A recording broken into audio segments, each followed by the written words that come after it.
Hello, and thank you for stopping by Britain's Hidden History. If you are interested in finding out the version of British history that used to be taught in the schools, that used to be widely accepted, and is known as the authentic history of Britain, then you have come to the right place. Were the Britons descended from Troy? When did the Trojan Wars happen? Are the lost tribes of Israel alive and well and living in Wales? Is it possible to read hieroglyphics using Welsh, using Cymroglyphics? The birth of Western Christianity, did that take place in Britain? Was the Trojan War in Cambridge? The myth of a Roman invasion, and of course, the stories of King Arthur, the historical King Arthur, and there's two of them. We look at the works of Wilson and Blackett, people like Fomenko, Velikovsky, all these different sources, Comins Beaumont, Anthony Thom, looking at the ancient history of Britain, how the star mounds, how things are laid out by astrological terms, all the way back to ancient Assyria, right up until about the 7th, 8th century, well, up until Norman times, really. And we can even look a bit at the myth of that. So, if this sounds like the sort of thing you're interested in, please join in. Join this rapidly growing community. There are so many people out there researching, coming back with amazing finds, both from the books and from the places. So, Thursday evening, 8 o'clock UK time, there's a show every week, includes interviews with people out there finding things, loads of fun and games. It's a nice light-hearted channel, so please keep it family friendly, be polite to each other. And then most days of the week, almost every day now, there's a video up, a little bite-sized chunk of history for you to think about and the evidence that goes with it. So please welcome aboard, be active, join the chat groups, join the Facebook groups, do the whole thing, get involved, use your grey matter and find out what is going on with this Britain's hidden history.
Hi and welcome to Britain's Hidden History live show. I see another edit coming on. It's part of the course. I've been asking for video contributions and today we have our first from Richard Johnson and I'm sure you're going to enjoy. Further on we have interviews with Keith Price about his vision of the Saxon invasion being a campaign rather than one battle, lured to the area by Pen Castle, a castle discovered in that particular area of Caerau. And then we have part one of Paul Hartel's interview describing his long support of Britain's hidden history. I hope you enjoyed our new Arnie video, which was called Portsmouth and is from The Dancing Master and is traditionally English. And those in the know will know that Portsmouth was a very big Royal Navy base and still is. And that was like a sailor's hornpipe inspired piece, wasn't it? So yesterday, Angela and Xavi manned a stall selling Britain's Hidden History books at the Glamorgannog Community Fair in Porthcawl. And Angie gave me a message for our supporters And here's Angie, followed by details of the Glamorgan community. So here we are today at the Glamorgan Community Fair, selling books for Britain's Hidden History. And here's Angie with a message for us. Hi, thank you everyone. Thank you for all your support, your love, and your help during this time. And we've been through lots of difficulties, and things start to get better and better. And thanks for the member coming today to support us. Thank you very much, and I hope you keep supporting our works. It's quite a lot of us. We make a lot of effort trying to continue Welsh Black's works and Ross's research. And we'll keep doing this. And thank you very much. Thank you. And we can all help by buying the books. Thank you very much, Angie. That was lovely words. I'm so nervous.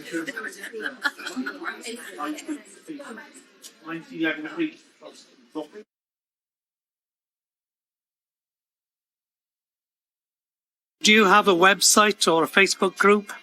We do have a Facebook group. Glamorganwg.org is the website. So if you go to that, it's got all the links from there to our various websites. And do you do YouTube at all? I don't really do much on YouTube, but well, I've started doing a few things on there too. You have a bit? And your wife, and she's your wife? Lovely. There's more of the videos are on the website. Yeah, we've got ancient information videos on the website, and I will be uploading them to YouTube now this week, so they'll be on YouTube from next week. Excellent. Well, don't forget to link them into Britain's Hidden History.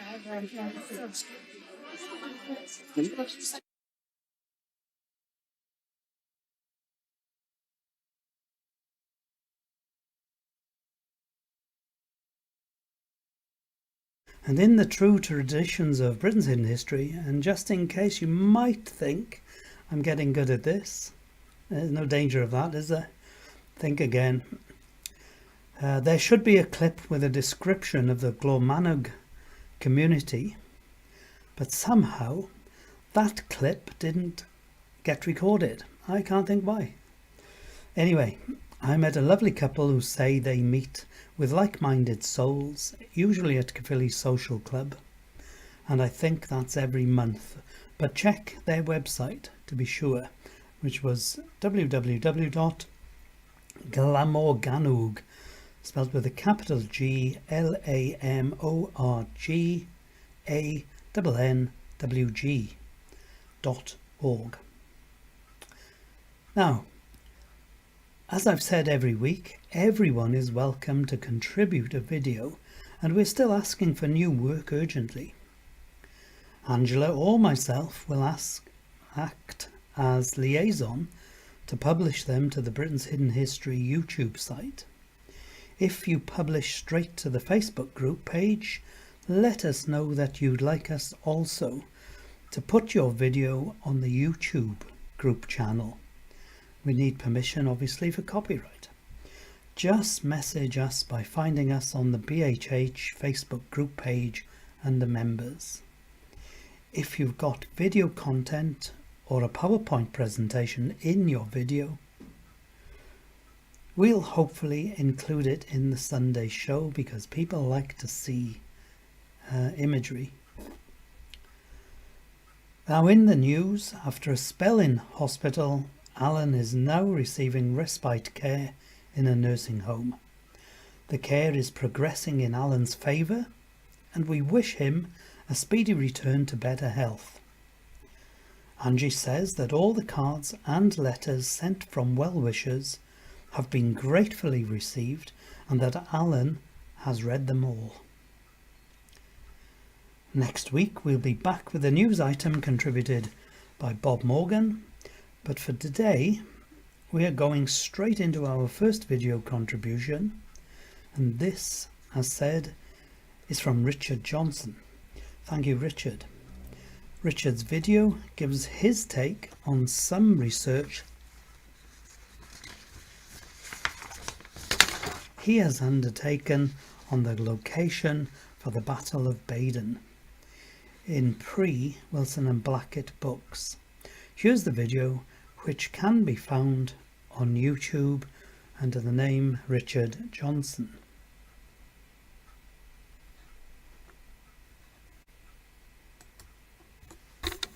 The Battle of Badon, a key event in early medieval Britain which repelled Saxon expansion for a generation. Surviving histories from as early as the 9th century describe the Britons as being led by a warrior known as Arthur. Most details of the battle are shrouded in myth and uncertainty, most intriguingly, the location. One popular theory is that the battle was fought in Mynydd Badon in Glamorgan. The spelling and pronunciation are on the face of it a close match. Linguists have, however, dismissed the connection.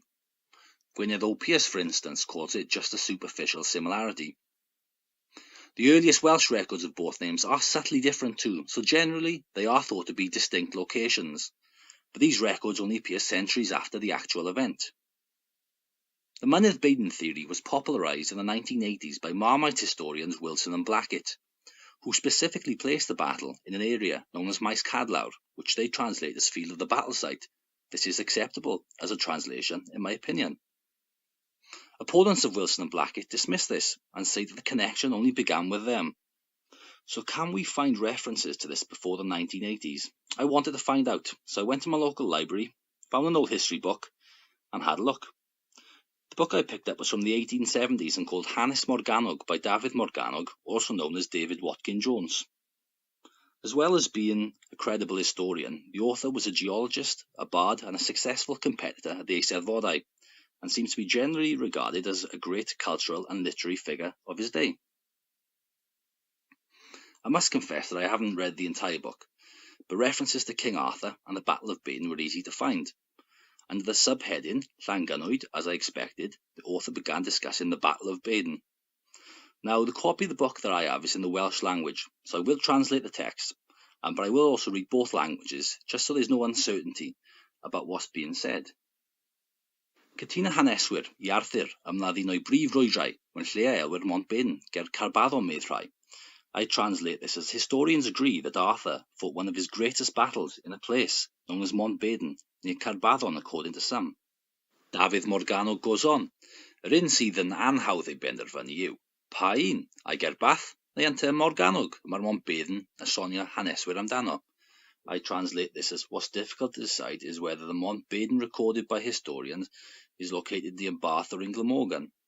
The author then says, nid yw fod Bath a Badon mor debyg i'w gilydd yn un prawf, mae ger Carbadon Bath yr ymladdwyd y frwydr. Ac o'r tu arall, nas gellir profi hynny, mae fod y fath liawsolion amddiffynfeydd ar Fynydd Badon, Llangynoed, a'r enw'n cyfateb agos yn hollol i Mount Badon, yn rhoi'n i'r fath o hawl I gredu mae yma yr ymladdwyd prif frwydr, y Brenin Arthur. I translate this as Baddon and Badon are not so similar as to prove that Carbadon, Bath, is where the battle was fought. On the other hand, although it can't be proved, the many remains of defences on Mynydd Badon, Llangynoed, and as the name corresponds almost completely to Mont Badon, gives us the right to believe that King Arthur's greatest battle was fought here. Now I know that this author's opinion isn't definitive proof that the battle was fought here, but David Morgannwg, writing 150 years ago, does clearly articulate a tradition that connects Mynydd Badon with the Battle of Badon. Some modern historians place the battle here too. I found an author that largely supports the Wilson, Blackett and Gilbert interpretation. He places the battle at a Bulwarkau hill fort nearby. The ramparts are still clearly visible on this satellite image to this day. The author proposes a 3-day siege by the Saxons. The Britons then broke out of the hill fort on the 3rd day, slaughtering the enemy with the advantage of higher ground. It's interesting that David Morgannwg compares the cases for placing the battle in Bath or Glamorgan. Bath does have a good case. I think the historians have shown that by the early 6th century, the Saxons had established territories in the south and east of England and were expanding into the west of Britain. It's plausible that a decisive battle was fought here for control of the west of England and the Severn. Geoffrey of Monmouth places the battle in Bath, specifically on Salisbury Hill. David Morgannwg points out there are similarities in the names. But going back to Mynydd Badon, Wilson and Blackett interpret the places mentioned in Breuddwyd Rhonabwy as evidence for placing the battle in Glamorgan. It's very interesting and I might cover it in another video. It's also my opinion that Mynydd Badon was an important military target. It lies close to the most passable route across the challenging terrain of Uplands Glamorgan. Controlling this route which today is known as the Glamorgan Ridgeway, was of great strategic importance. The route runs from Caerphilly to Margam and still shows the remains of ancient defences, many of which were explored by the late great Ross Broadstock as part of his Britain's Hidden History project. I recommend checking this content out if you haven't already done so. The toponomy of the area also records great battles and associations with King Arthur. I've already discussed Maes Cadlawr, but there's Mynwen de Milwyr, the mighty hill fort of Rhys Saeson, Arthur's Butt Hill, Cadair Arthur, Mynydd Baden, and many more. Some other interesting information on King Arthur from Hanes Morgannwg is the author tells us of a historian who believed that King Arthur's final battle was on Mynydd Baden, and that from here his body was transported to Ynys Avalon. Dafydd Morgannwg tells us he didn't agree with this himself, and that every other historian he knew believed that Arthur's final battle was in Camlan, which Dafydd Morgannwg believed was in Camelford in Cornwall in the year 542. It's an interesting interpretation, but probably a bit mixed up. I think that the information from Dafydd Morgannwg overall supports the theory that links King Arthur with Mynydd Baden in Glamorgan. So I'm going to leave it there for now, and maybe I'll come back to this topic again another day. Thank you, Richard. That was an interesting take, and it's great to see someone taking the time and making the effort to undertake their own research and wasn't listening to his Welsh, Cymraeg. Absolutely beautiful. That really is the most beautiful to hear language when spoken by a native. How wonderful. I particularly liked the reference to the Bulwark Eye hill fort. It's quite a distance from where the entrenchments are up on Mynydd Baden, but that's a point for further consideration. Hopefully we'll get together with some of the members of Britain's Hidden History and discuss the whole battlefield area. And that Bulwark Eye sounds a bit like Rorke's Drift in the film Zulu. If you're going to stay there and stand there and you're going to try to use archery, you're going to need an awful lot of arrows, because when you read novels even about arrows in the 12th, 13th, 14th century, they got through an enormous amount of arrows because their rate of fire was astronomical per minute, like a machine gun in the days of medieval warfare. So next up we have an interview between myself and Keith Price. Now Keith also has 4 videos on YouTube, and to find them search for Keith Price King Arthur, because there are quite a few Keith Prices on YouTube. Keith describes his finding of the importance of Pen Castle in Brythonic history, and in particular culmination of the history of Pen Castle at the Battle of Baden. Here's the video. Hello, today I'm talking with Mr. Keith Price, and we're joined with Mr. Paul Hartel from California, USA. Welcome, gentlemen. Hi, boys. All right. Welcome, Paul. Now, the purpose of today's discussion is to hear all about Keith's finding of a massive castle in Wales with the name of Pen Castle. My Welsh isn't very good, Keith. Mine isn't good at all. First of all, can you tell us a little bit about yourself then, Keith? I grew up in Croesero, council estate, just on the east side of the castle. I've always known about the castle, but it was a farm. It was called Pen Castle Farm, obviously, and but it was my playground. I played rugby on the local rugby field there. It's strange actually, because it's called the Red Field, not because of the blood, but because of the rusty tin shed that goes around it, which is good. But yeah, it's a place I know quite well. And you give out more blood on that area of ground than any next. I honestly did. I played on with Glencorrog Rugby Club, one of the oldest clubs in Wales, and I injured my nose many years ago, as you can see, typical rugby nose. And every time I played, I'd have a bang on it, and it would bleed. So I always had a red and yellow shirt because the blood would be there. It was great. So what did you do for a living then, Keith? You had a long career. I started with the council. I did my trade in the council with Glencorrog Urban. I then did after finishing my apprenticeship, I carried on in college, and I eventually became a site engineer. Now this involved me with setting out building sites and the supervision of construction, mainly on civil engineering. I then got into building side. I was on the Celtic Manor, for example, and the big tower in Swansea.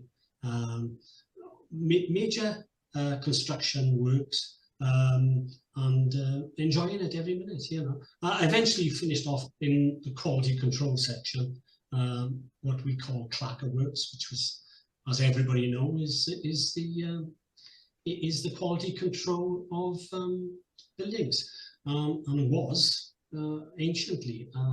We used to look after the clerk of the works was in charge of the cathedrals, Well, which is where we get it from. Yeah, right. So how did you discover this castle then? What prompted you to look for it? Yeah, it's strange. We always knew there was a castle, but you know, it was. You couldn't see a thing then. It was a mass of trees, a wood. So, you know, we just went up there. There was no walls or anything, nothing there. But we used to call it the crevices, because the embattlements, which I know now, which were cut out, which went down the mountain, and they're like crevices. Oh, enormous, enormous. And this is the castle itself was built with all the quarries around. There's got to be about 20 quarries there. Wow. And it was enormous. So where does it feature in the history that you became interested in then? I first got interested myself when I seen our late friend Ross and Lego, Rob Pierce, on a video where they were saying about the new development being going to be built on the project, on the actual mountain itself. I found this was unacceptable if there was a castle there. So I decided to get in touch with Rob and Ross, and we talked, and we got up there and had a look. So where did this particular castle feature in history? Well, it ended, I believe, in the year 551 AD. When it started is more of a country, because it's before Christ. And when someone says that, you've got to justify it. So I can't give a date. Right. But I know that it was built before Christ. Right. There is a roadway which goes up over the mountain, and that road was constructed prior to 400 BC. Wow. Now, that is because it's the British trackway. It's amazing. It actually joins the castle and three other battlegrounds in a direct line. It goes around and around the mountain. And one of those battles is the Battle of Baden then, Mynydd Baden. Yes, Is it that was correct? the second, the middle battle. Yes, the middle battle, and yeah, it's the Clingley Valley. What you had was the Saxons landing in Britainshiddenhistory. They crossed then the Neath River. They set camp at a place called Manadagau, and after a while they fought the first battle with the British. He's not Welsh, he was British. British, yeah. And they fought the first battle at a place called Taibach. Right. So what we're talking about then is the Saxon invasion of 550-51 that was met by Arthur II, King Arthur II. Yes. So should we go to Google Maps and take a look at the topography? Please. I'll have to share my screen. Right, so there's the near continent and the British Isles. Yes. And we're focusing in on the Severn Estuary. And there's the Severn Estuary. That's it. So we're saying that the Saxons crossed over that estuary by boat, obviously, Yes. and they landed. So they would have left from this area here. Perhaps they left from Watchet Sands and that area, but they headed Again, to Swansea Bay. it was near there, Yeah. So but we are talking, we're talking 100,000. Yeah, 100,000 soldiers. Yeah, we're talking, this wasn't a battle. This was a full-scale invasion. And they chose this route because the opposite side of the estuary, the opposite side of the British Welsh side, had 3 rivers, didn't it? The Usk, the Wye, and the Severn itself. It's what you've got to realise is that the protection that the Saxons had to have was the Neath River. So therefore they landed on the Swansea side of the Neath River, which means they were protected from any attacks. Yep. So once they arrived, then they then went up to the Manadagau. Right, so on the Google Maps image there's 2 estuaries I can see. One is the Towie, is it? Comes into Swansea. One is the Towie. Yeah. It's the Aberafan Beach. You can Aberafan see Beach. Britain Ferry. Yeah, Britain Ferry. They landed actually just on the Jersey Marine. And that's Jersey Marine. Which is, if you remember, it's the new Swansea College. Yeah. That's Jersey Marine, is it? Where all the university is. So there's the beach there. It's on the left. You got it. Looking from this angle, it's on the left bank of the Neath River. Yeah. There's Neath, then further up the valley. That's right. So we're going a bit closer, and they were the British came across from Ogmore up to we've got Bryn, Maesteg, and in that area there is Mynydd Baden, isn't it? Right. But what you actually got is they crossed the river. So and you can see the Baglan Moors. Yep. So it just carried. But first of all, there's the Manadagau, which is up on the top. You can see where the above the M4. Right up there, right on top, they parked there. They parked overnight or whatever, for a couple of days, whatever, and they then started coming. Now, if you come, you can see Taibach there. See Taibach, Port Talbot, Penacai, Taibach, Goitra. Come down. Goitra, down by there, right by the sea, Come on. They're close to the sea. Yeah, I got Goitra right in the middle of the picture now. Right, so come to Taibach. You're on the left-hand side there.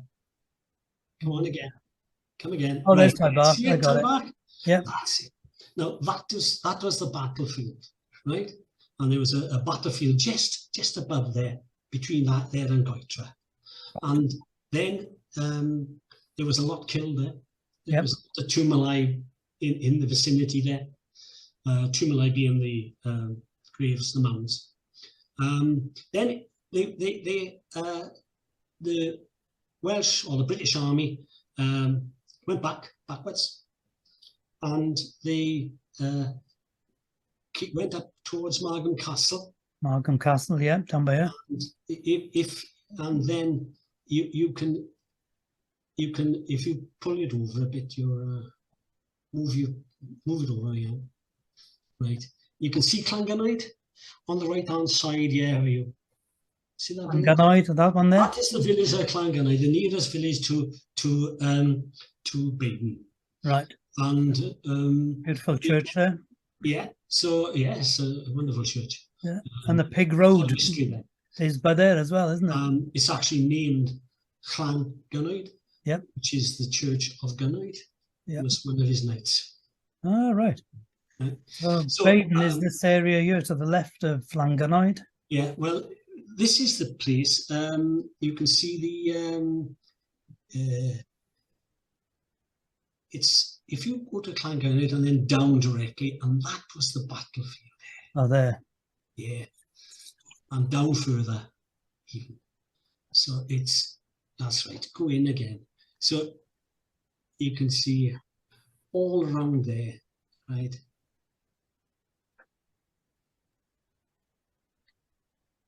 Gotcha. So from there then, the Battle of Baden, why were the Saxons there in that particular? Why did they come to Jersey Marine? I figured this out, and when you're going to attack someplace, you need to have a secure location. The only secure location in that area was Pencastle. It was an enormous castle in Caira. Right. Caira is Welsh for castle. Right. It is the most strategic place in all of Britain. So a bit like Putin's army. Yeah, so like Putin's army that went for the jugular and tried to capture Kiev, the Saxons were trying to go into the jugular and trying to capture Pencastle. Is that what you're saying? Definite. It's makes sense. If you're going to take over a country, you don't go from one battle to another battle to another battle. You die. It wouldn't work.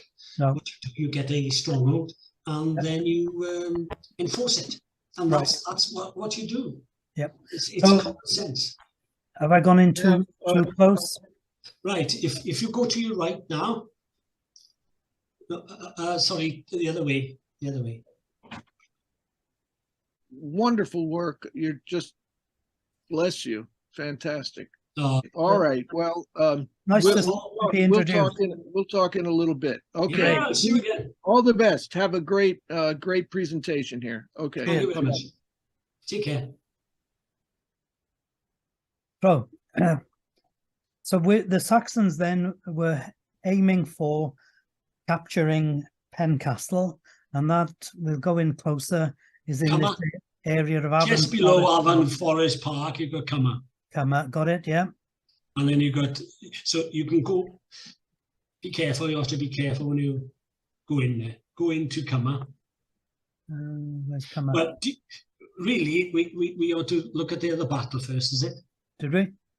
Yeah, which battle are we looking at? That would be in Nantyfallon, which is Maesteg. Maesteg. So directly down, see it? The different Caira. Yeah, Maesteg. Right. So after the one or two battles at Baden, we had Taibach, then we had Baden now. Yeah, we've had Baden. Yeah. And there's another battle now, you're saying? Yeah, if you look at Caira, now you can see Caira there, can you? Look. Yeah. Come Croesero, Caira, different. See it? Tesco, my steak. Tesco. I got my steak. Yeah, where's Right. Well, just make that bigger. Make that bigger. Make steak bigger. Right. Keep it there. Right. Right. Nadi Fachlon. Yeah, I can see that now. Yeah, Nadi Fachlon. Well, the battle was there. It's at Nadi Fachlon. The battle was just there. On the left of Nadi Fachlon, to your left there is exactly where it was. Just by it. That's it. That's the battlefield. Wow. Luckily, they haven't built over that. No, it's a forest, you know. Still a forest, no.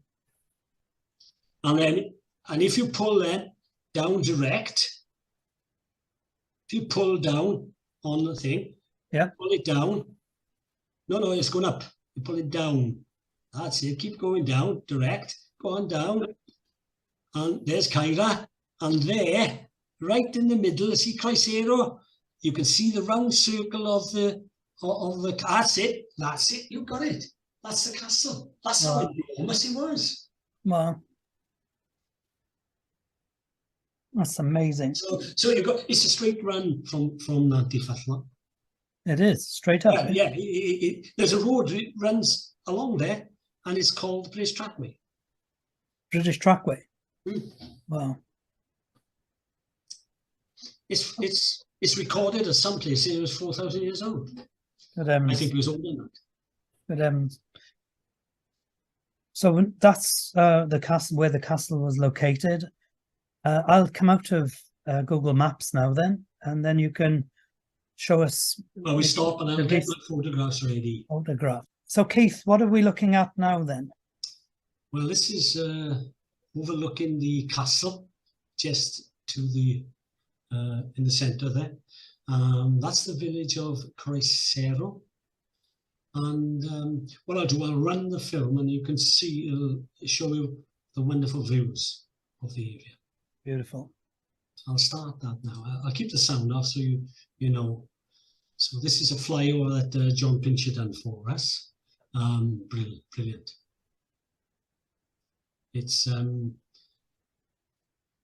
It was a sarcastic remarks on the cairn. This cairn is there. This is called the Glencummer Cairn.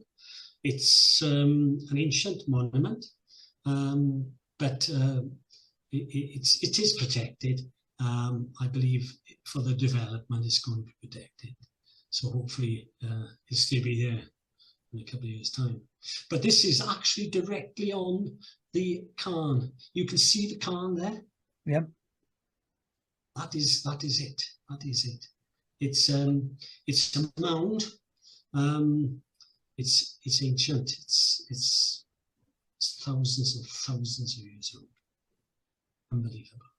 And you're saying that's where the castle was, is on the mound? No, the castle's on the right-hand side, up towards up the hill. We'll see that later as we go along. Now you can see this, and you can see this is the British Trackway. Right. So across the site, there's the rugby field I played my rugby on. Wow, yeah. Oh, look, there's a bit of blood there. Well, if it was yours, it'd be a lot of blood. This is again the Cummer Cairn, the Glencummer Cairn, and I believe it's one of the major graves in Britain. Major graves. Yeah, it's major. Yeah. I'm doing some investigation on this now, and it's unbelievable. It's unbelievable. It's going to be very exciting. Yeah. Excellent. Yeah, so it'll fly over now. John did a fly over the castle area, so you can see it. Oh, there's the castle. I mean, if you wanted to build a castle, where would you build it? It's not questionable, is it? It's there. Look. And you can see, look, you can see the mound. Yep. And this was fantastic. And that goes down the Avon Valley there to Port Talbot. And that's it. Beautiful countryside.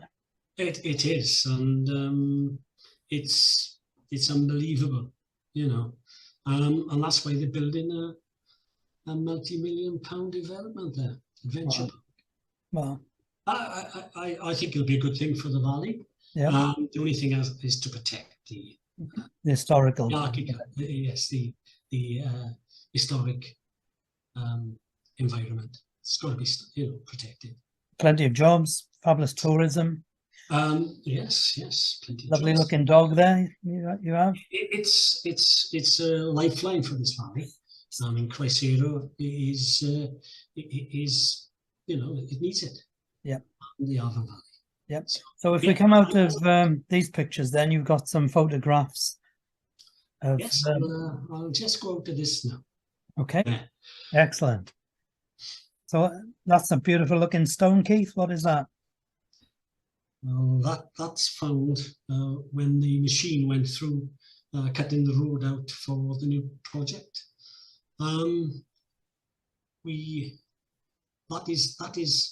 That is marble.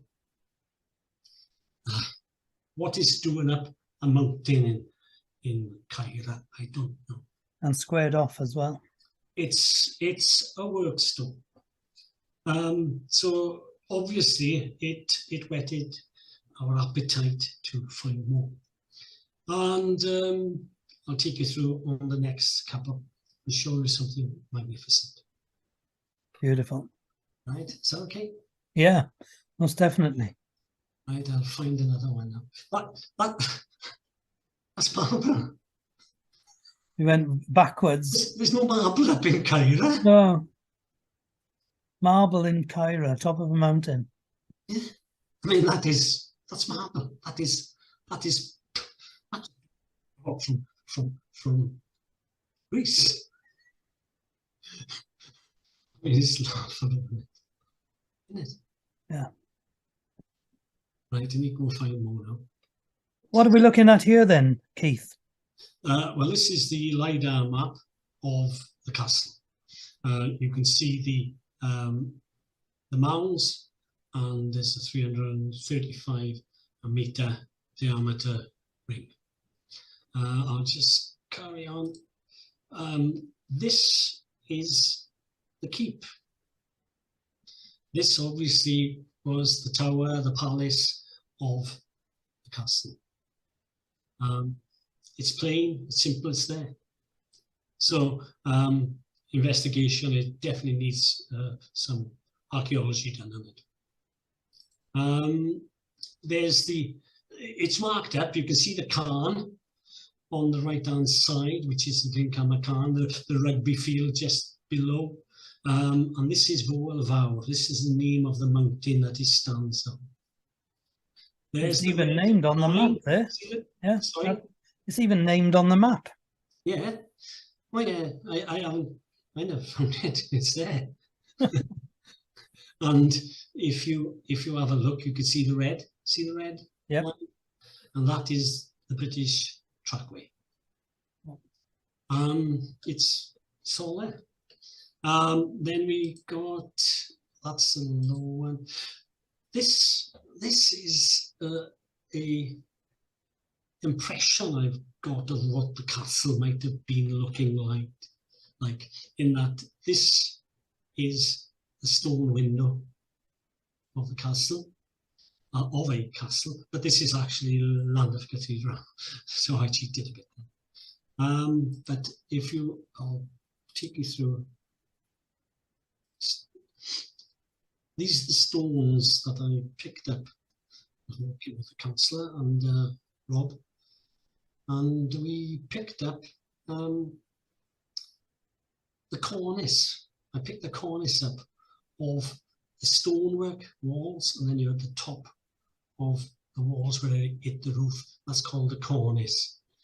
Now I'll let go in a bit because you can actually see it. I believe it's that piece there. It's the corner piece.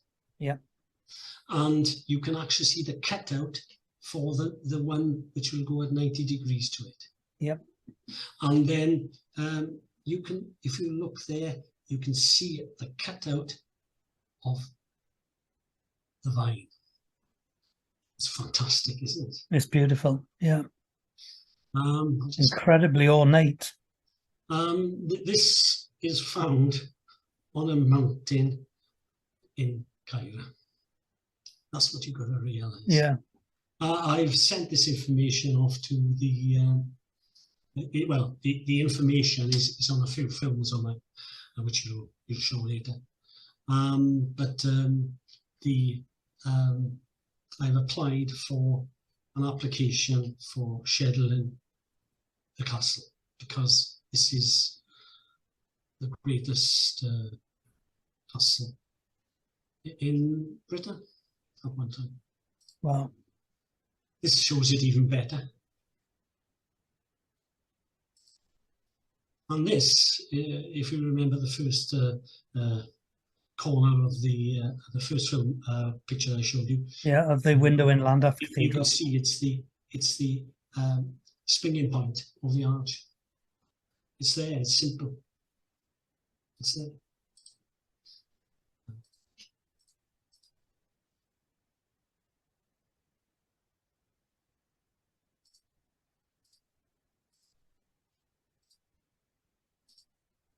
So there's lots of stones I picked up, and they're very special. Yeah. But I'll take you back, if I may, to this. And I come in.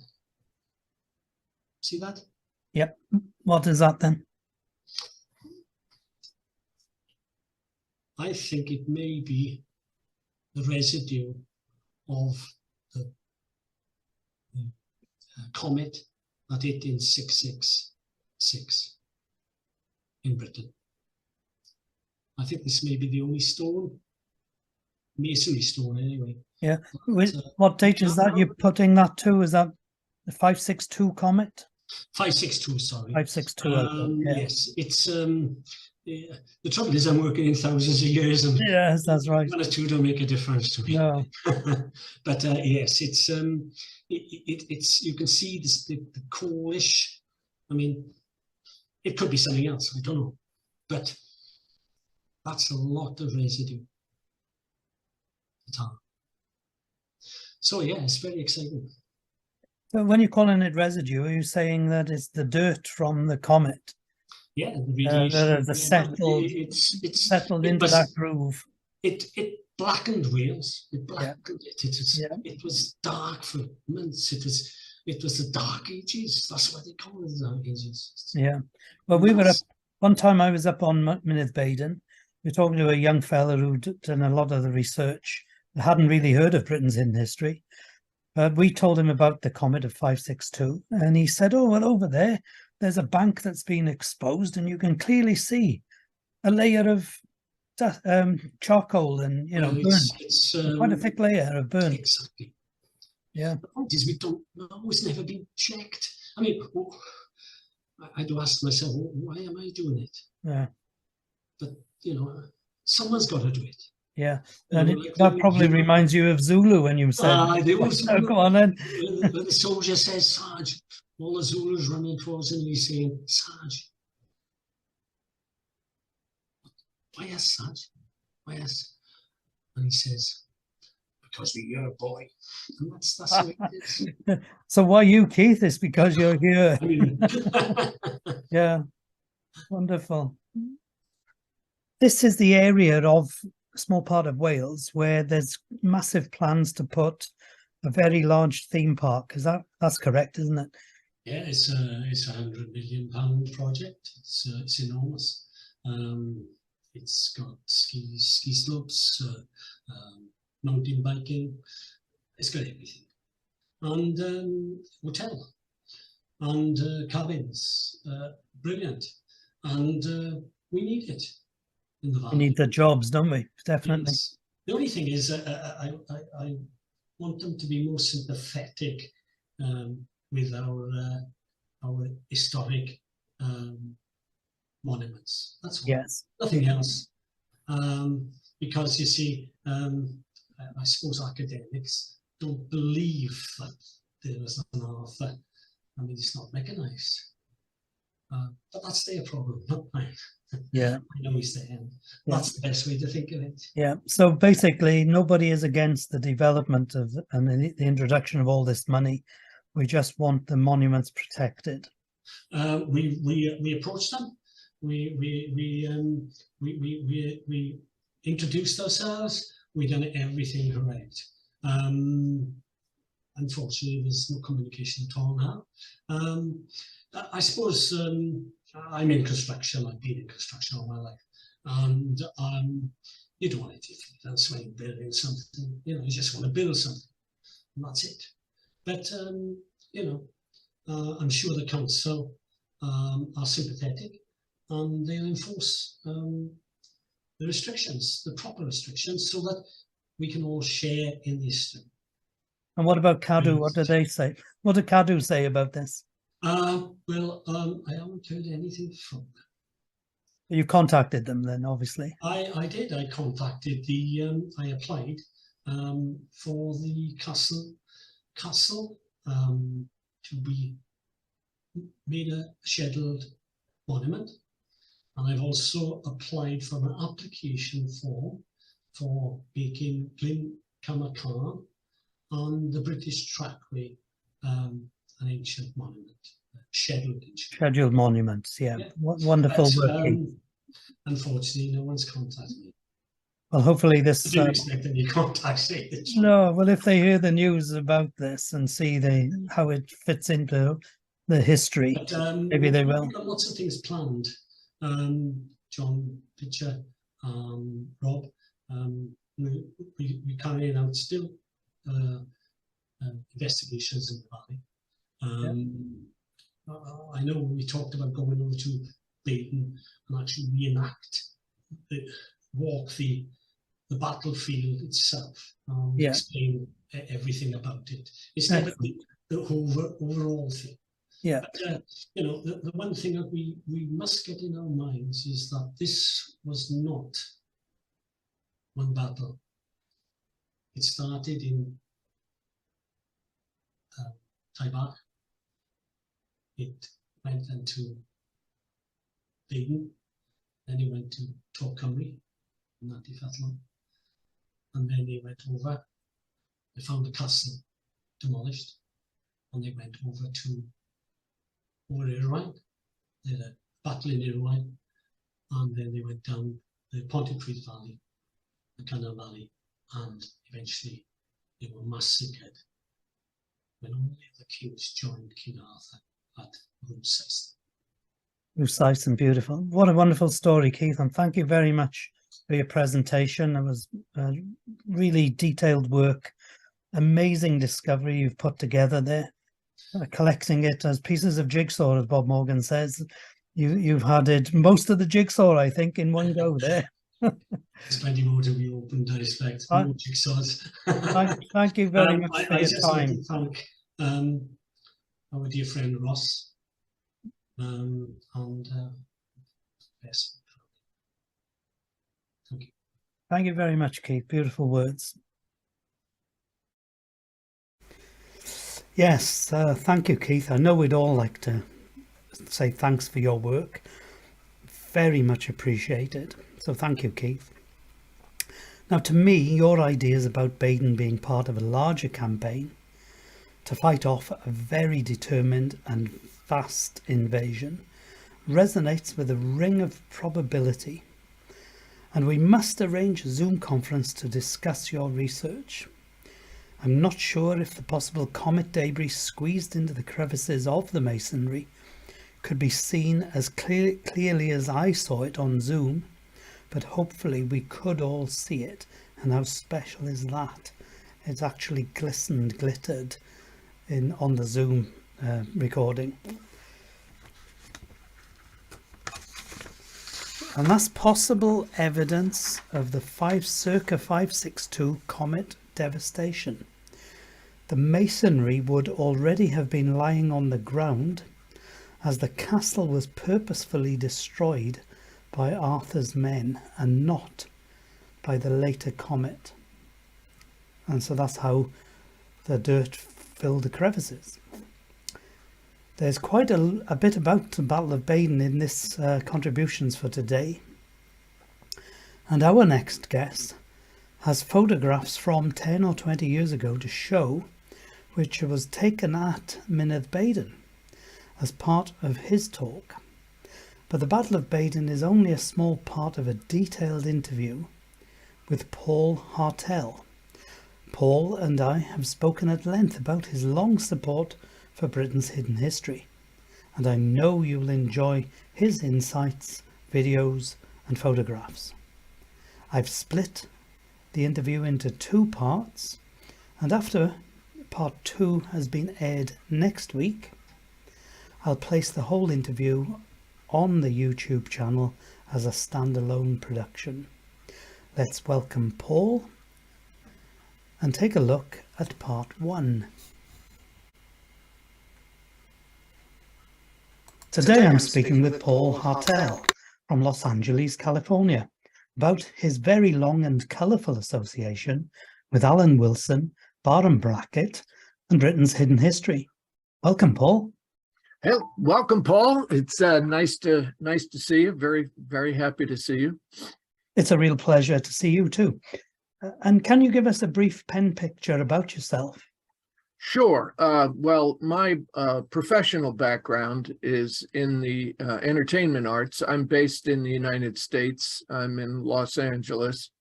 I got my start as an actor on the East Coast. I'm from the East Coast.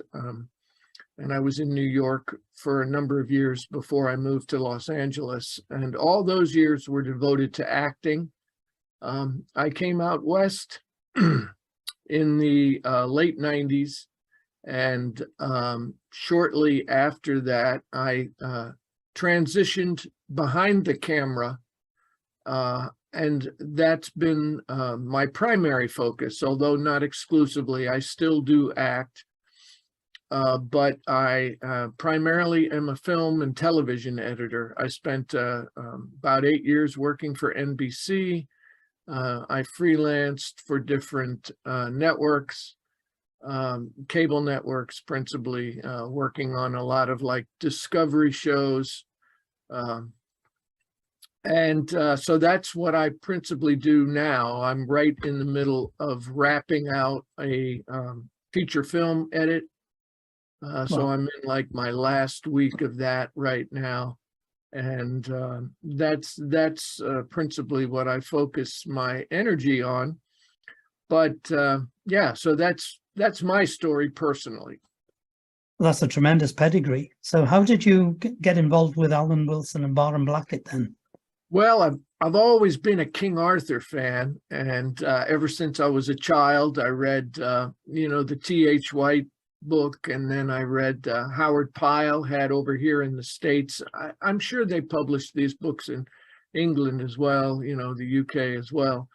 But like the boys King Arthur, I read as a very young boy, and then T.H. White, and then I moved on to Mallory, and then Geoffrey of Monmouth, and then I was reading the Geoffrey Ashe when he was doing his explorations in the 60s. He published a couple books about his excavations at Cadbury, and so I've always been interested in it. And in the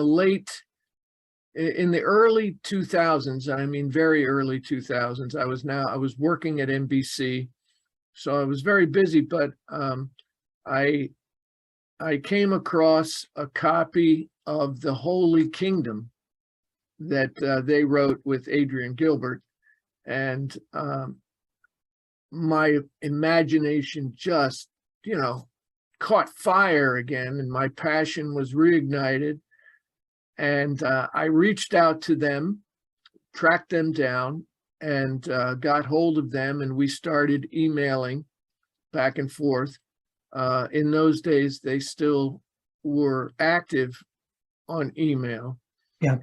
And I arranged some trips over. My goal was to produce a documentary.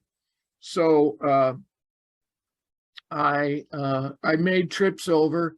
The first couple trips, I just came myself with and just had a small little DV camera at the time. This was, almost 20 years ago now, I guess, really very close to 20 years ago. Yeah.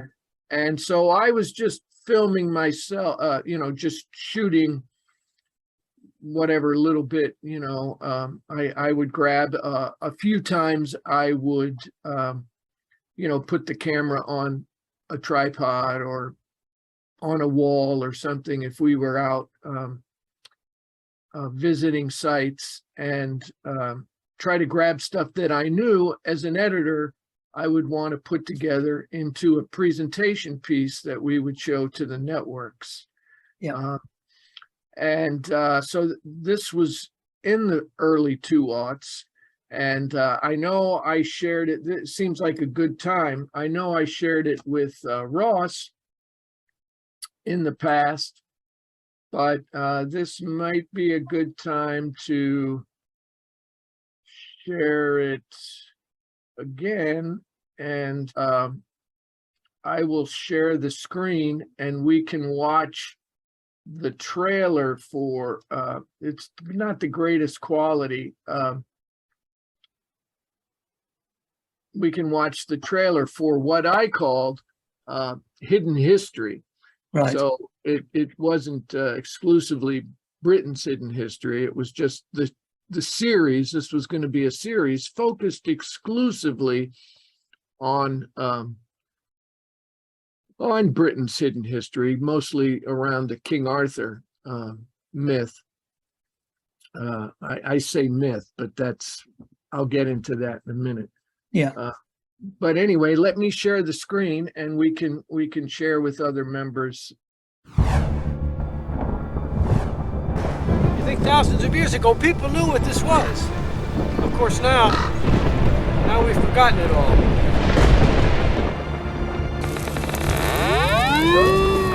Good Lord, he's buried there? And inside that chamber is the Ark of the Covenant.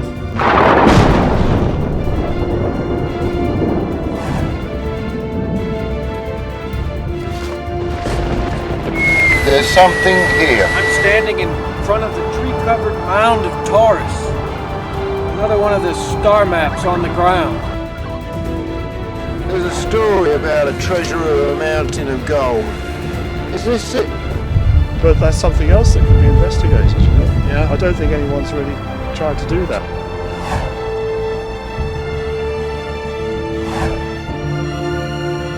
Hi, I'm Paul Hartel, and I'm in Butte Park at the remains of a Blackfriars cemetery from the Middle Ages that was actually built next to a much older church from the Dark Ages.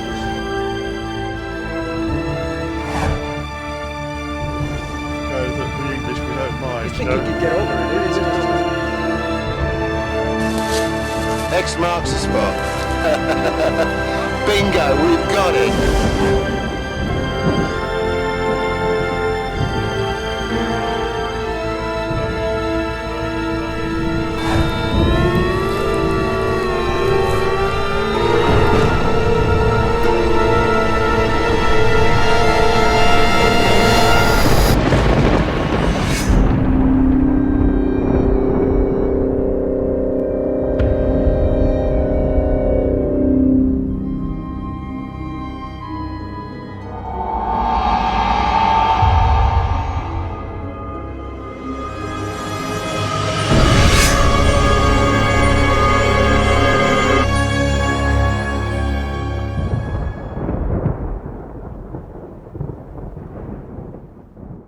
I just want to do something that I hadn't done before. I'm just going to click through this, Yep. and talk about a few of the areas. Now, right here, this first part was Alan and I and some others. We had traveled. I couldn't tell you where this is anymore. Right. But in the Mabinogi, it talks about some areas on a mountaintop where there's like there's three different you know, I can't even remember now, but in any case, Allen and Barham had found the areas that the map, you know, that they were talking about in the Mabinogi, and this is one of the, you know, we didn't really even know what it was. Allen honestly couldn't tell me what it was, except he thought it was astronomical in a way, you know, in the same way that, you know, we've got the 3 mounds on that represent Orion. Yep. On the one mountain. This Allen felt represented something similar. So he took me up there, but he didn't honestly, he couldn't be sure, certainly at that time, what anything was.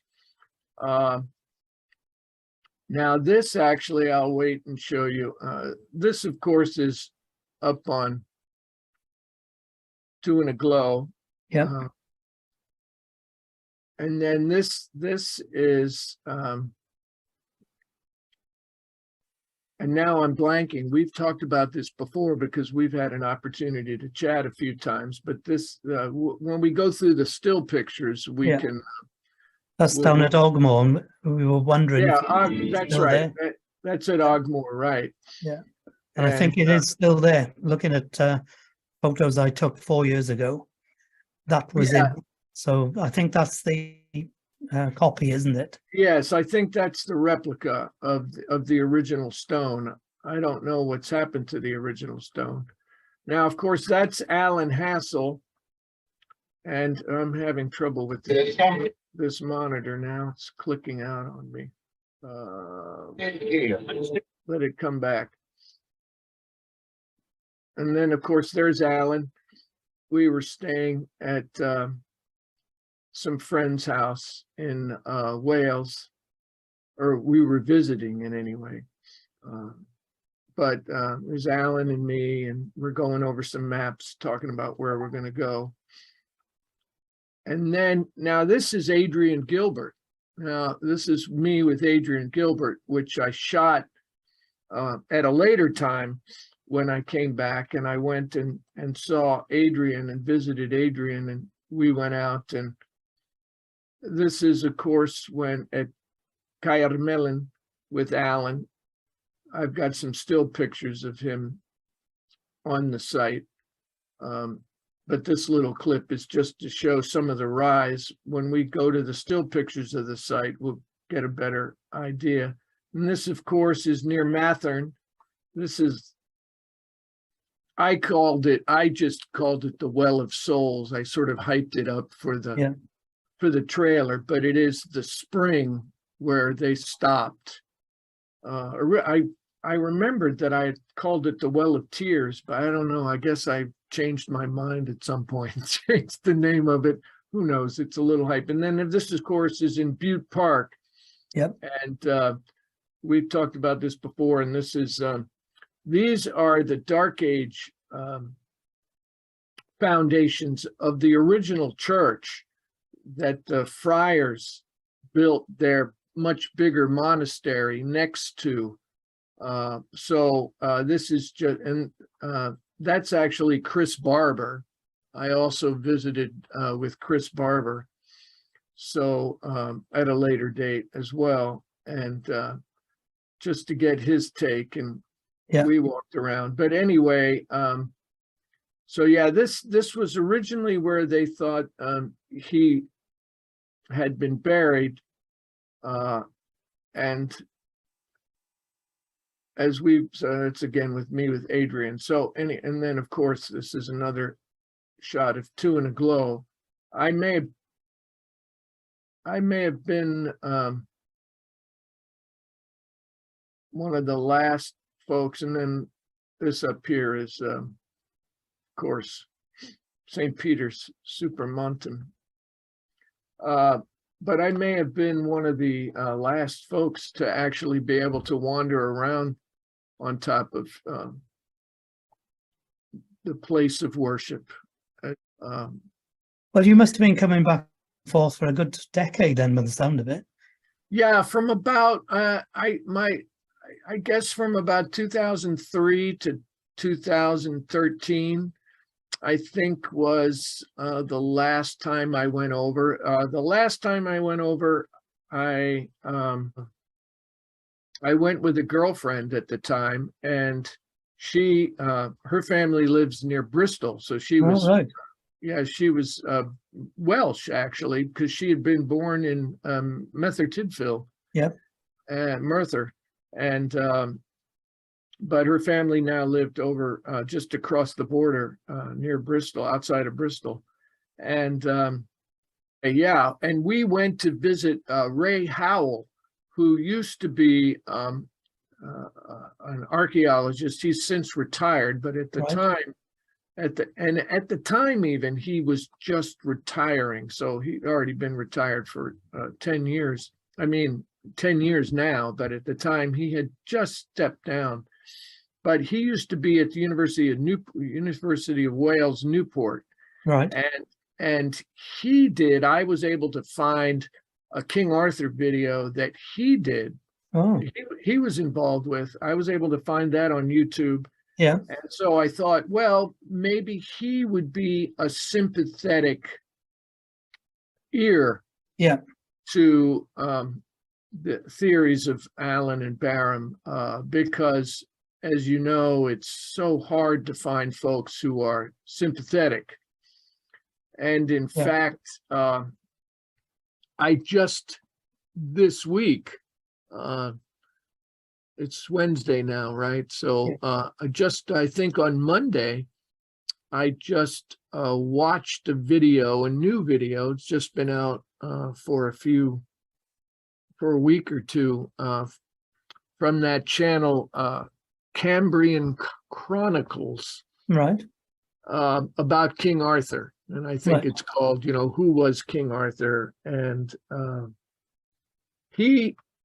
whoever this fellow is that runs this channel, he just basically debunks the entire King Arthur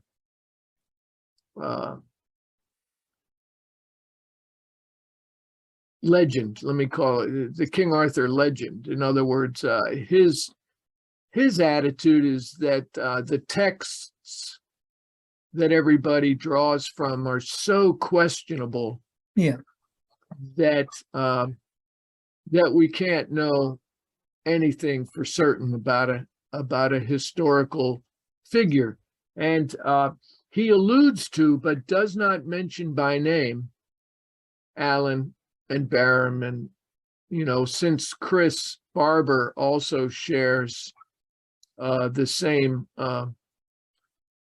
Arthur and just differs in particulars about, what happened to him and all the rest, he may be alluding to Barber's theories as well, since they both talk about Arthur II being the son of Moirig and everything else. But so without mentioning any of those folks by name, he just sort of takes the standard BBC line that he's a total myth. That most of what we've heard about him in all these 11th and 12th and 13th century stories is just fiction, which is really irritating when you have seen what I've seen, because I can tell you that in my adventures with Allen and Barham, I have seen stuff that would just blow your mind. Because I know for a fact that proof exists. And,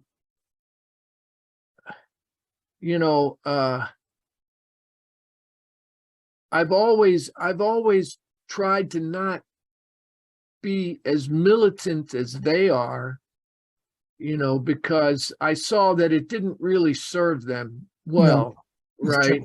I mean, they provoked and antagonized the very people whose help they needed, and consequently they got no help at all.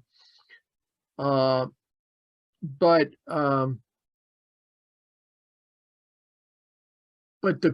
the proof is there, and it's so frustrating. And I've come to think, after now almost more than 20 years, that perhaps it's just, perhaps no one really wants this to come out. Yeah, I think that's the bottom line. That's right. The bottom line may be that the powers that be, whomever they may be, really don't want any of this to be discovered. And I've thought about this a lot, because I had to think about this when I was pitching my show, and I will tell you that I pitched that show, Hidden History, and I'll just let me see if I can. You can't discount those medieval written histories, because they describe perfectly how Arthur's body was brought up the River Ogre, and the description of the lay of the land there, and then taken to the Cave of Mystery, Coidamuster, and then buried up on the hill. So now, Paul, actually, you could help me, because Alan never told me where he, what text he got that. Do you know where the text? Because I remember, Alan always made a big point that the burial of Arthur was one of the most prominently chronicled burials in history. But quite honestly, I don't know what text he's been referring to. And we were close, and I was obviously visiting, and we talked. And I've been to Newcastle. I stayed at their place. So do you happen to know what text it is? No, I would only be guessing, and I would be guessing at Mallory's Morte Arthur. No, it's Mallory, not there, is it? Right. No, because I've read Mallory, and Mallory doesn't, Mallory doesn't talk about the burial at all. So I'm pretty sure they're talking about two French knights who've retraced the route, and so it must be their record. Yeah. So I think we really need, maybe you can reach out to Bob Morgan, or I don't know who else might be familiar with the texts. But if we put this live, somebody will mention it in the chat. Maybe such detailed knowledge of people in the group is amazing. Yeah, because it would be nice. I've tried to track down what text it might be. I don't know if it's one of the French texts. It's been years. French. I think it's two French knights who just maybe don't know the names, but describe perfectly the lay of the land, which matches Ogmore, the River Ogre. And they talk about the body, bringing the body in the skiff, and then it coming up the Enwenny, and then and hiding it in the cave. And they also talk about the burial, because I would be interested to find that. I will say that based on my familiarity with Alan Hassel's work, there might be something to it, but I would like to see those texts. I would like to read those texts myself, and those are texts that I'm still to this day unfamiliar with, because I could never get him to say where exactly he had read that, and that, of course, is the great thing about Adrian's Holy Kingdom, and the unfortunate thing about Allen and Barham's self-published books are they, and Ross was trying in his reprints to correct some of that by at least creating indexes and things like that. But Allen and Barham never bothered with bibliographies or sources or anything like that. And that is probably another reason why their books were just dismissed and discredited, because they never could be bothered to share their sources, so no one could check. Yeah. You know, no one was able to check, and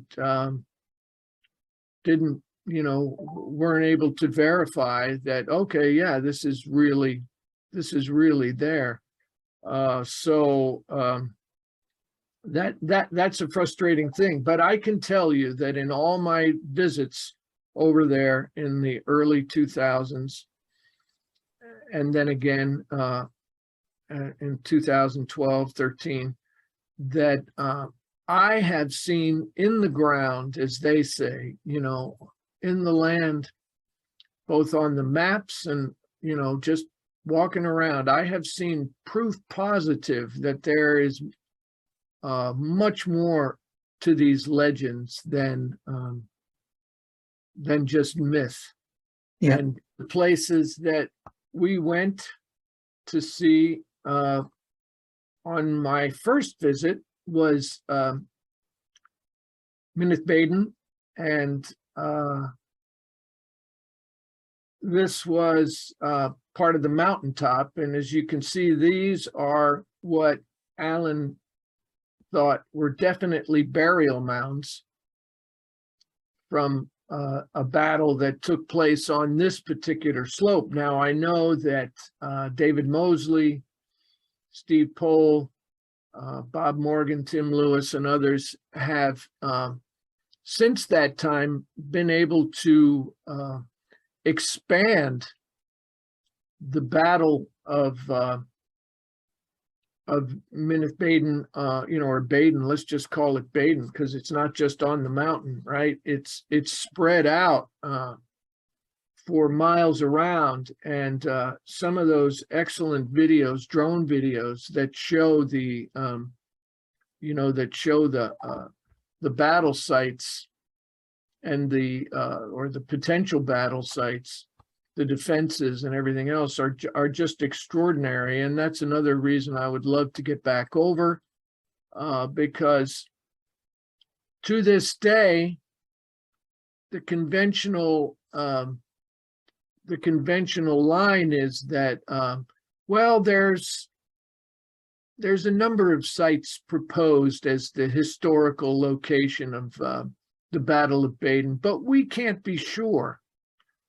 And it's always a bunch of bunk, right? Because of you actually have to just go look. If you went and looked, you would see, you know, you could have conclusive proof. So these are some of what Allen and Barham considers to be burial mounds on the hill.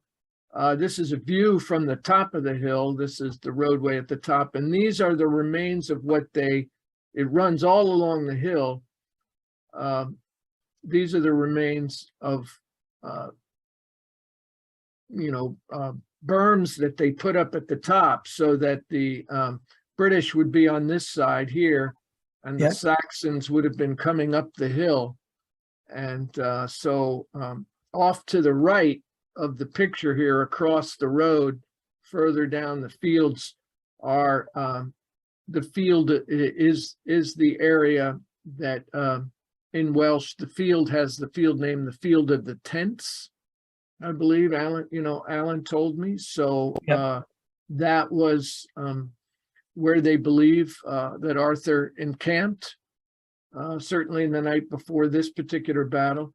This is a close-up of some of the remaining defenses at the top of the hill, and you can see the sweeping views out, you know, to the opposite hill on the other side. It's another close-up and angle looking the other way, and you can see people just walk across the top of this here.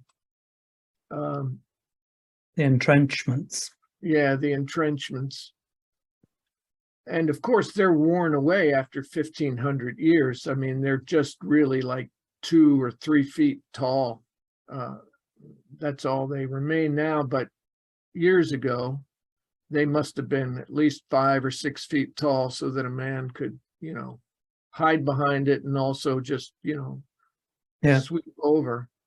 And they must have had a lot of stakes and things, because that was the Roman way of putting javelins in a triangle, wasn't it? For a march. Right. It's quite possible the wood would be all gone by now, of course.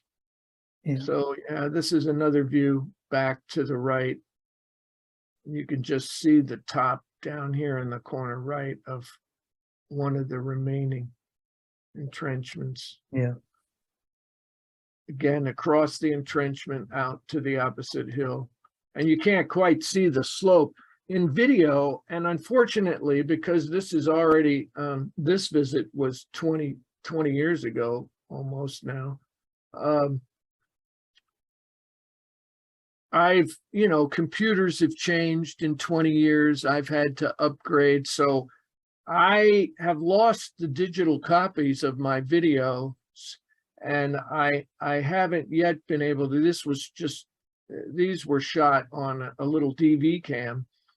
And so they're little mini DV tapes, and I have yet to go back, since I realized I couldn't find the original raw video files anymore.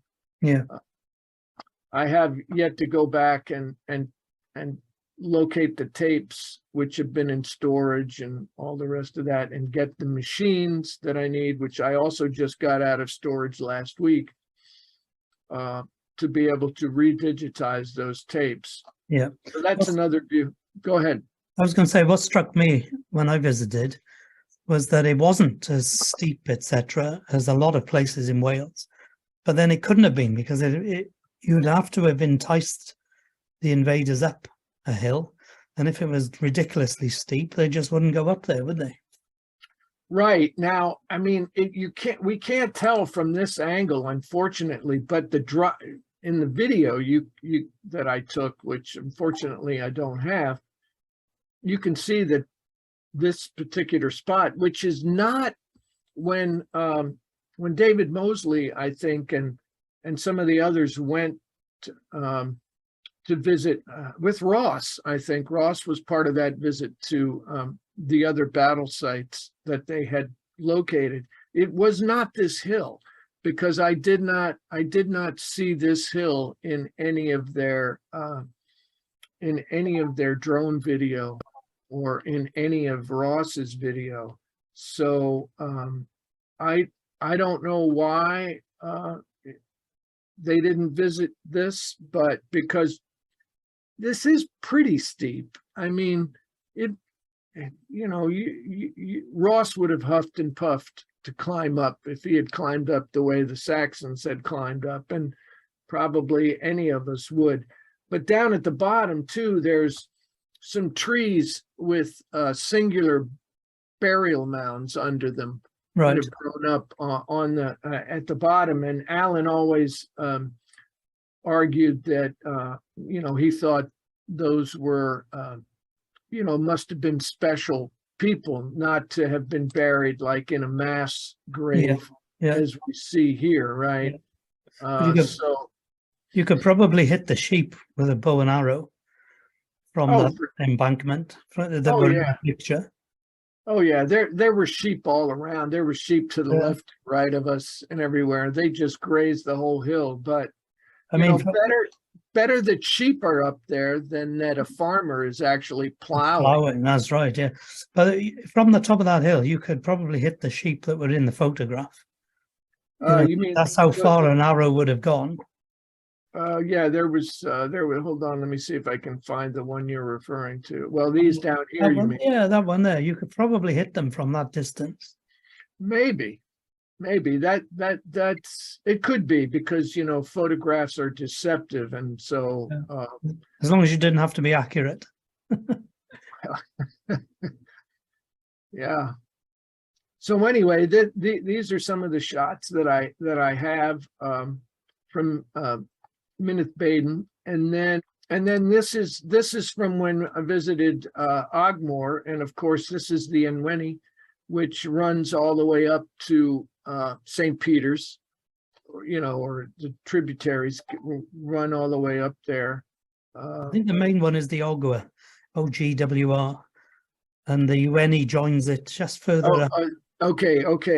But they both become one there at that point, by the look of it. Yeah. So, but this is right by the castle. Yeah, it is right by the castle. Yeah. Here you have. This is where we went to visit the castle, and as you saw in the video, there's the replica of the Arthmael stone that was found. But this is a replica, and then these are just some beauty shots. But this is, Alan always took great pleasure in recounting the story of the young soldier who rides across the river here and splashes Arthur, and Arthur is very, doesn't get upset at him, and just he loved to tell me that. He said, yeah, Arthur was sitting on his horse and someone came riding over here. But again, I don't, he never said where he heard that. So that was, those are some shots. And of course, this would have been the river that the skiff came up with the body, because also the cave is further up in the hills. The Cwr, the mystery. We'll have to do this again, Okay. Oh, definitely. My pleasure. Thank you very much for your time and joining us today. It was a pleasure, Paul. Cheers. Bye.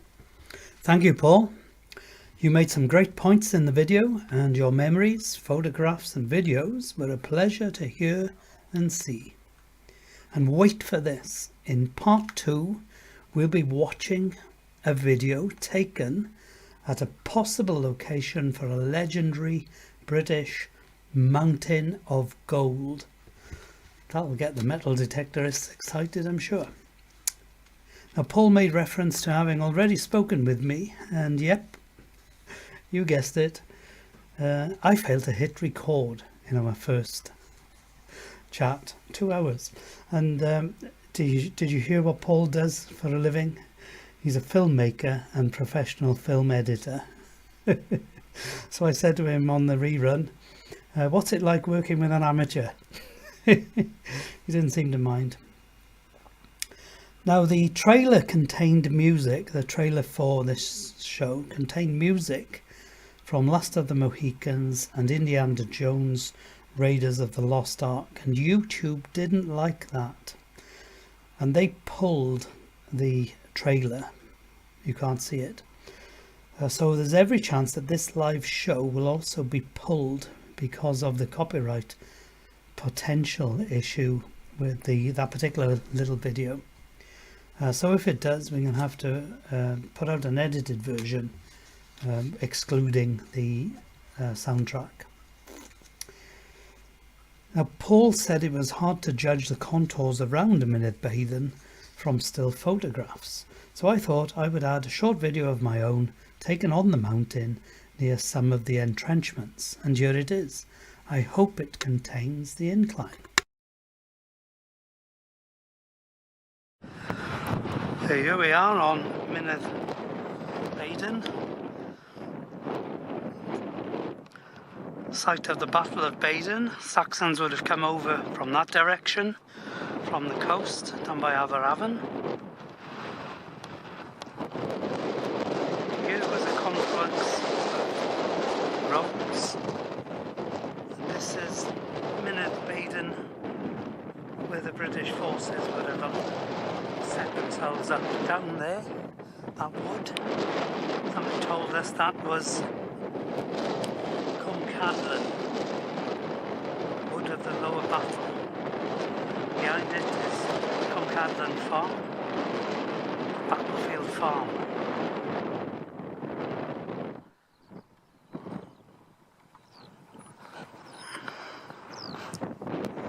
We're heading back to the car now. And just over there somewhere, the guy told us that after the battle they made a church, and the ruins of the church, footings of the church from 500 odd AD have disappeared now, but were visible not so long ago, named on a map.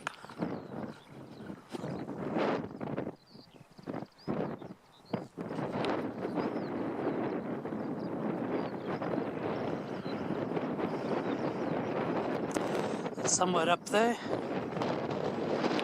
Arthur II raised his banners, and on the cross of Jesus raised above the army, the true cross. We're running a little bit over time-wise tonight, so I'll try to make the feedback on the chat as quick as I can. Danny Bryant of Glamorgannog community appreciated Britain's Hidden History support, as we likewise appreciate Glamorgannog community. Dean said that 12 million arrows were used at the Battle of Crecy. Crecy features in a little video I took at Lantris and Guildhall to feature in another episode. Rachel Sheriff and David Mosley and Andrew Whelan thanked Richard and thought his video was excellent. I'm sure we all did. Yeah, keep it up, Richard. We want to see some more from you. Jeff Hunter has pointed out that Mynydd Baden is missing from the newest Ordnance Survey maps. Andrew Whelan says that OS actually means Ordnance Secrecy Maps, a name which Marshall Abrahams likes. Nimble Horse pointed out a possible source for the name Saxons being derived from Isaac's sons, being the rear guard of the 10 lost tribes who ended up in the centre of Europe, having crossed from Rhaetia. Possible. Or maybe from the first Buddha. Andrew Whelan pointed out that Buddha means good life in Cymraeg. Dean Morgan saw his house in the presentation by Keith, living near Cairo, no doubt. Illuminati asks which Wilson and Blackett book charts the Roman Caesars and their British counterparts. I saw that listed somewhere. It's got to be in the ones I've read, which could possibly be the latest reprint by Britain's Hidden History. Arthur, the King Arthur conspiracy, maybe. Right. Dean Morgan said that they found flint arrowheads up at Penn Castle, and that shows the incredibly long history of defensive fortifications up there. George Bodley asks if the debris from the crevice of the rock could be analysed. Wouldn't that be a thing? There was a lot of congratulations for Keith and his research, and later for Paul Hartel. Keith has 4 videos of his own on his own YouTube channel, and one is dedicated to the new theme park. You may have seen it in the trailer if you caught the trailer for this show. It's a wonderful little trailer, 2-minute long video, and it's it's in there in a little bit of a sarcastic manner to get past the censors. So take a look at that one on Keith Price's King Arthur YouTube channel. Well worth a watch.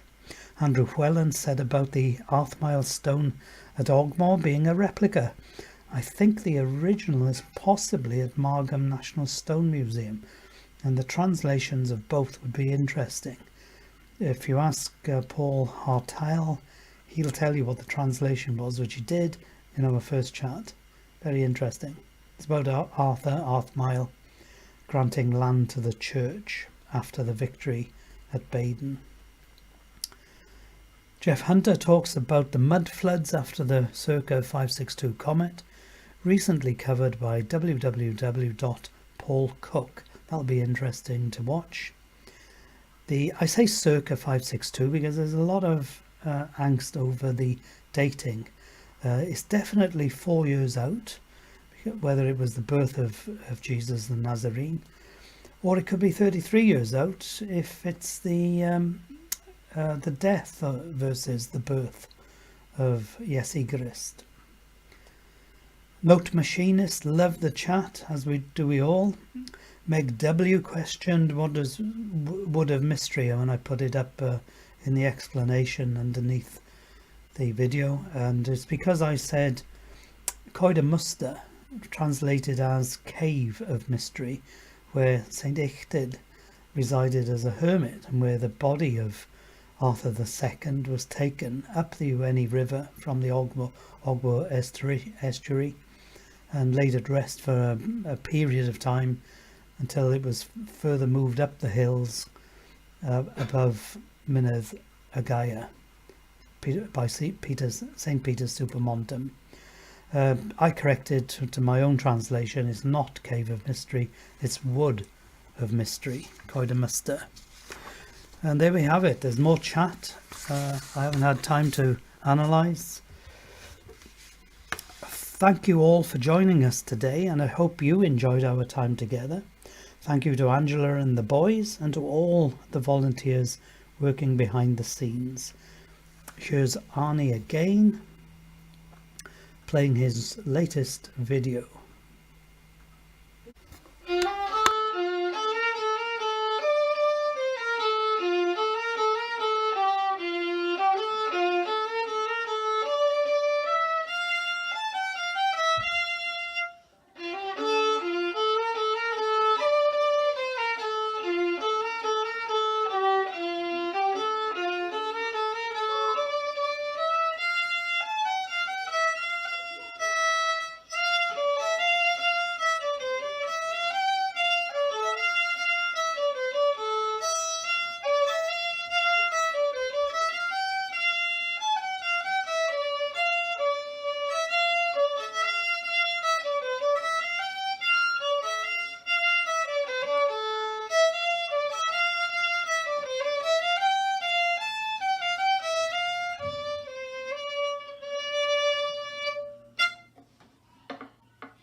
Thank you, Arnie.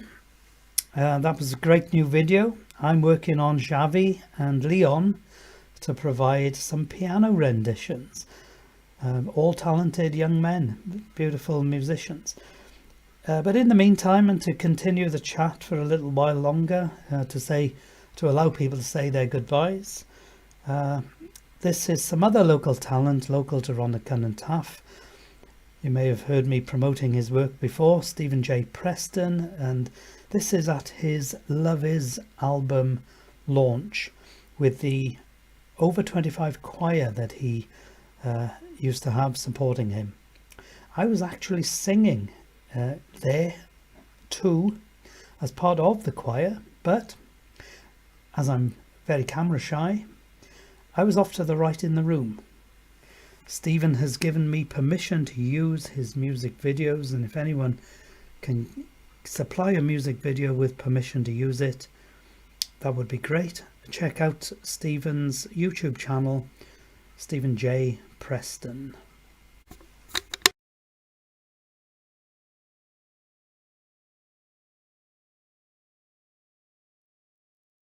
It's called Love Is. As you know, days.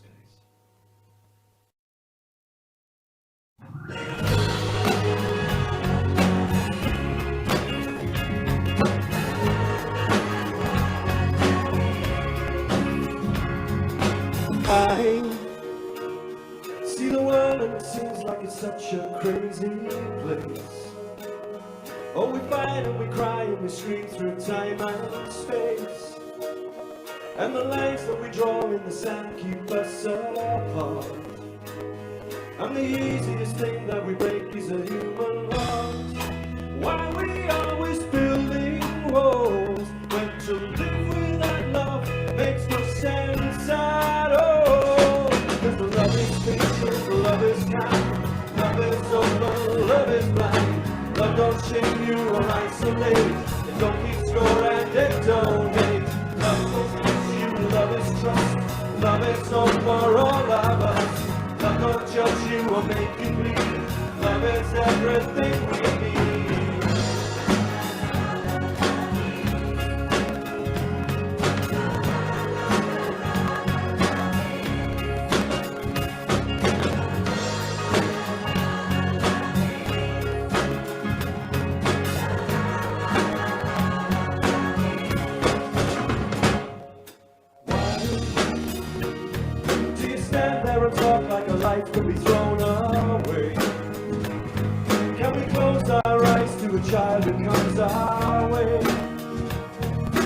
love if we only care about our own? Is it faith if we run away from the unknown? While we always building walls, when to live without love makes no sense at all. 'Cause love is patient, love is kind, love is open, love is blind. Love don't shame you or isolate, don't keep score and it don't hate. Love protects you, love is trust, love is hope for all of us. Love don't judge you or make you please, love is everything we need.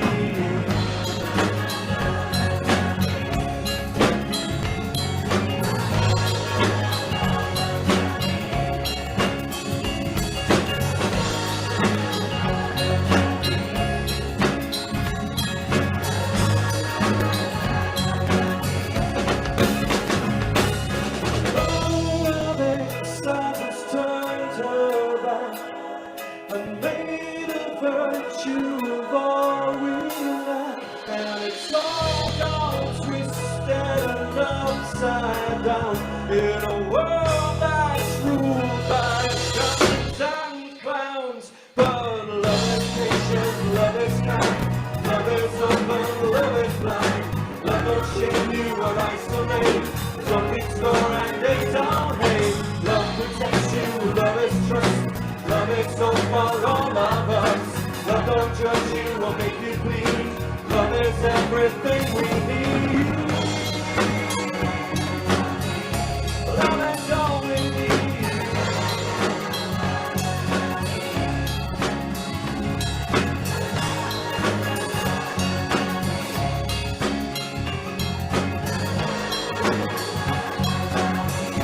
Love is all we need.